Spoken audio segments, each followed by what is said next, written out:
debate on Human Rights Day, consolidating and sustaining human rights culture into the future. Thank you. The Honorable, the Minister of Sports and Culture, will open the debate for us.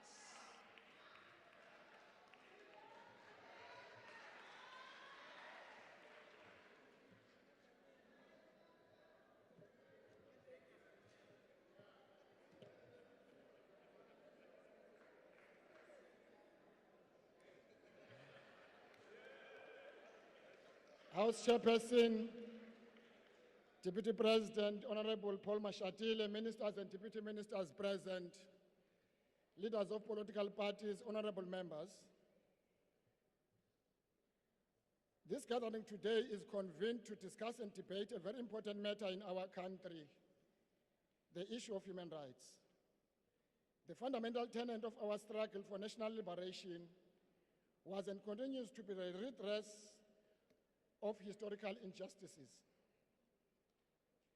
Critical in this struggle, House Chair, was the issue of human rights that remained and became fundamental. Generally, the 21st March was characterized by systematic defiance and protest against apartheid and racism across the country.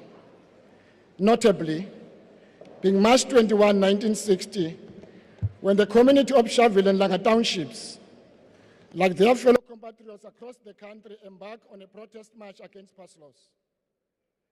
The struggle for human rights in South Africa is well known and documented, from colonization to the apartheid era, dating back from Africans fighting for the land rights, freedom of movement, language, and religion. Both men and women played a significant role. Notably, women led marches from 1913 to the landmark March of 1956 against past laws. Of significance in the Constitution is the Bill of Rights, which protects and promotes fundamental human rights such as the right to life. Of further significance was an establishment of Chapter 9 institutions, which not only protect human rights but also rights of vulnerable groups, such as women and other national groups and linguistic communities. The department which I lead contributes to Pillar 2 of the National Strategic Framework on Gender-Based Violence 2020, which focuses on prevention and rebuilding social cohesion. I'll just cite a few of the examples of the initiatives. The Code of Good Practice Pledge, with sisters working in film and television. There are also campaigns to end violence, such as Kwanele campaign focusing on men having conversation with men, Bakaba Fazi Survivors Guild and Slapa Wellness campaign. The Orange Day campaign detects that 25th of every month is dedicated to ending violence against women and children. The Women in Sport policy is in the pipeline. SASCOC has a safeguarding policy against harassment and abuse in all sports. National federations are encouraged to use this guideline to develop their own safeguarding policies. The Department of Sport is responsible for coordinating and responding to Priority 6 with social cohesion and safer communities. Through its delivery partners such as the Department of Justice, the Department of Social Development, and COGTA, issues of racism, xenophobia are addressed. Further, the Bill on Prevention and Combating of Hate Crimes and Hate Speech has recently been passed and awaiting assenting into law by the President. Furthermore, House Chair, the Department has partnership with UNDP on strengthening social cohesion in South Africa. This partnership has special focus on attacks on foreign nationals. It also has an aspect of mediation, conflict resolution, and peace building, while it also ensures rights of all South Africans are protected. The department has embarked on digitization initiatives of the archives and other business processes, Cybersecurity measures will have to be implemented to ensure security of both our user community as well as the security of human rights and information in our custody. Care will be taken to ensure compliance with Protection of Personal Information Act, known as POPIA, and other relevant legislation.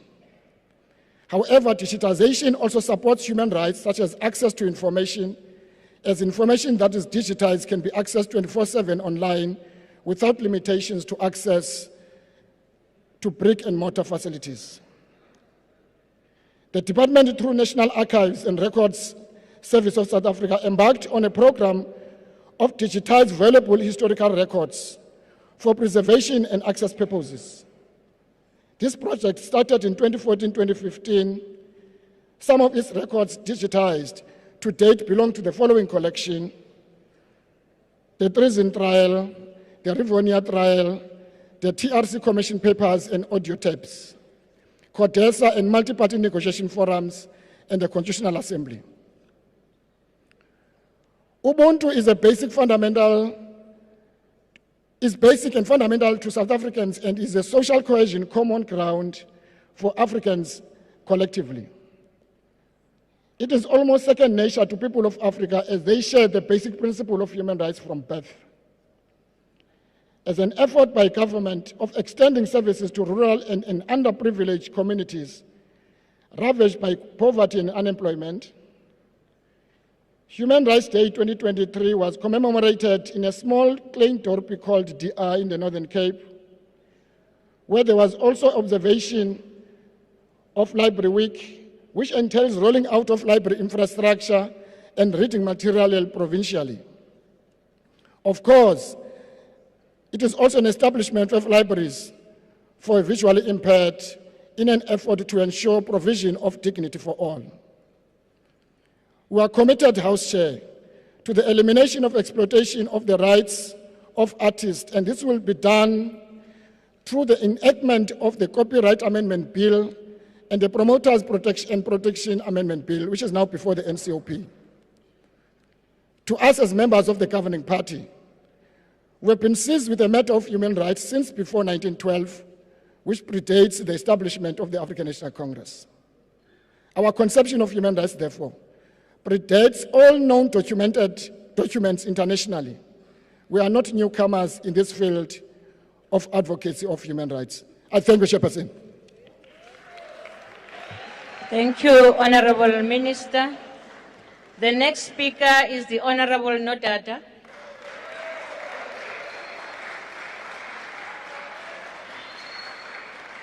Honorable Nodata, please take your chair. Can you take the mic to Honorable Nkwankwa?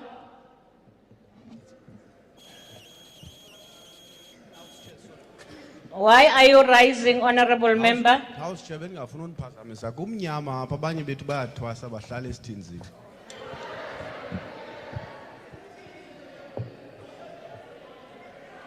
Thank you.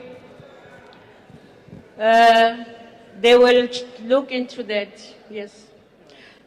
Proceed, Honorable Nodata. The platform is yours.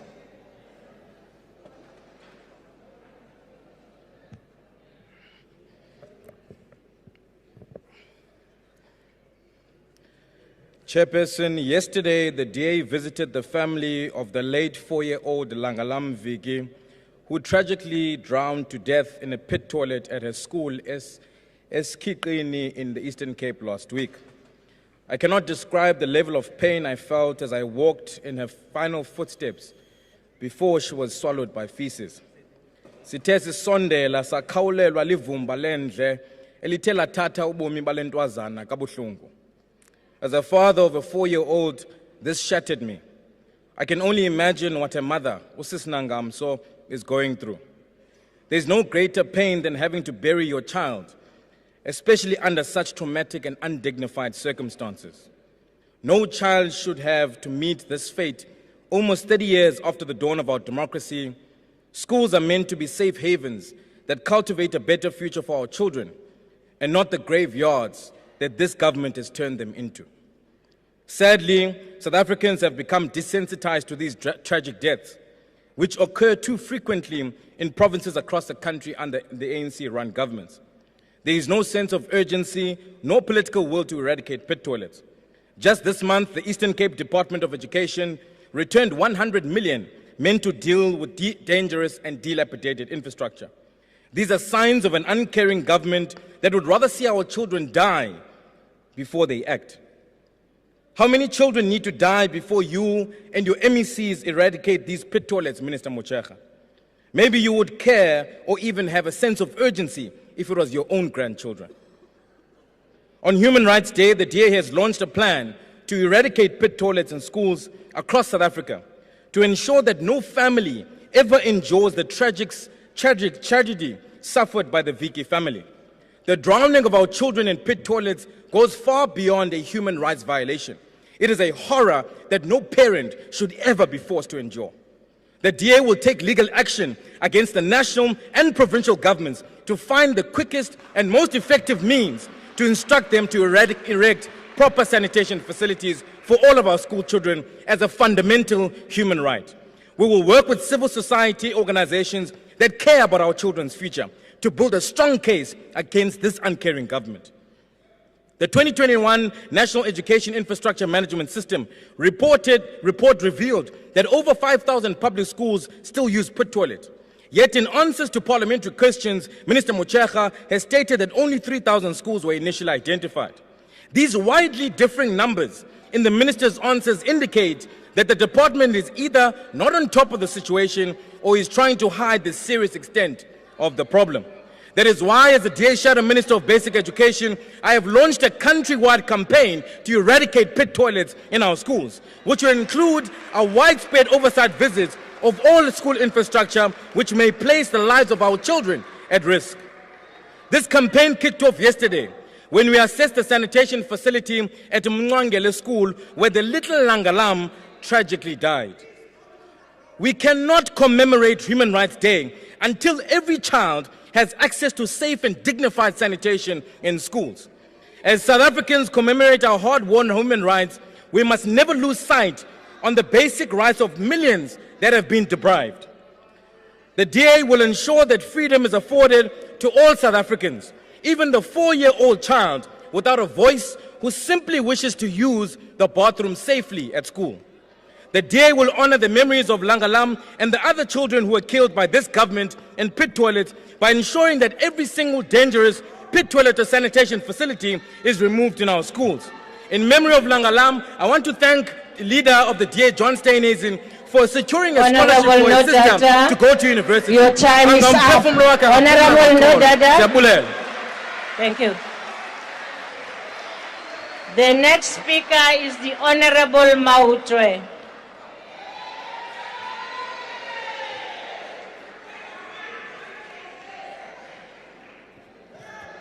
Thank you very much, House Chair. Greetings to the President and Commander-in-Chief of the Economic Freedom Fighters, President Julius Malema, the leader of economic emancipation movement here in South Africa, Africa and the world.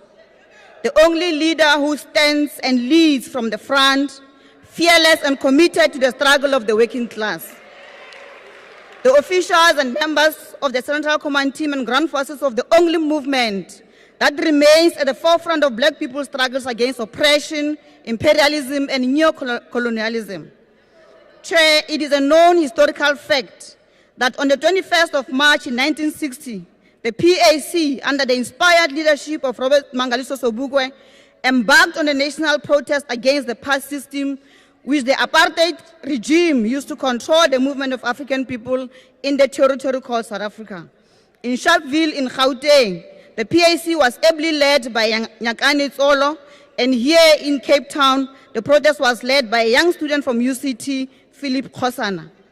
The leadership of the PAC had taken a firm stand to embark on a rolling mass program starting with undermining the past system, but which would eventually see the fall of apartheid by 1963. The racist apartheid regime, which had no legitimacy and no moral standing in society, responded by spraying black people with guns, killing 69 people and injuring almost 100 black people in Sharpeville. Chair, although this was 63 years ago, and although the apartheid regime has since legally fallen, the conditions that existed back then, which forced the PAC to take the route it took, and the nature of the state have not changed much. Black people are still shackled by poverty, landlessness, unemployment, exclusion from educational institutions, heavy burdens of diseases, homelessness, lack of water, and other basic services. Chair, this is so almost 3 decades after the end of formal apartheid and the beginning of a new apartheid regime under the leadership of the former liberation movement. The former liberation movement has proven for all to see that their preoccupation was never to dismantle the key aspects of colonialism and apartheid, but merely to replace the white oppressor and exploiter with a black one. The new apartheid regime has continuously demonstrated where its loyalties lie over the past 3 decades. When Andries Tatani protested for basic water and other municipal services, the new apartheid regime sprayed him with bullets, just like the real apartheid regime had done before to black protesters. When workers in Marikana embarked on a strike to demand a living wage, this new apartheid regime sprayed those workers with bullets, killing 34 men who were sons, husbands, and fathers to many children who have since been abandoned. When activists, such as those belonging to our Basem Jondolo, protest to assert their rights to housing, this new apartheid regime launched a targeted assassination project on the leaders, killing so many of them, including Lindokuhle Mnguni, Ayanda Njila, and many others. Just this week, House Chair, when we as the Economic Freedom Fighters call on South Africans to go to the streets to protest against the deliberate corruption of ESCOM, the rampant corruption, the escalating and out-of-control crime, the rape and murder of women committed with impunity by criminals, the criminality at the highest level of political office in the country, as demonstrated by Phala Phala. This new apartheid government, true to its type, resorted to unleashing the security forces on unarmed and peaceful protesters. The ANC new apartheid regime has learned a lot from their white predecessors. In reality, there is nothing either in form or in content that differentiates the ANC regime from the apartheid regime that Robert Sobukwe fought against in 1960. At the core, House Chair, the ANC are the true heirs of the logic of apartheid. To them, black people are not deserving of dignity, of respect, and of basic human decency. As Robert Sobukwe rose to stand up against that immoral and decaying regime in 1960, so will the Economic Freedom Fighters stand up against the immoral, degenerate, decaying, and corrupt regime of the ANC and Mr. Ramaphosa. We will take to the streets to demand land, to demand houses, to demand jobs, to demand electricity, to demand water, and to demand dignity for all black people. We honor the souls of all those black people killed by whites in 1960 and of all those killed by black new apartheid regime post-1994. We will never get tired, House Chair, of fighting for the full freedom and emancipation of all African people in this country. I thank you. Thank you.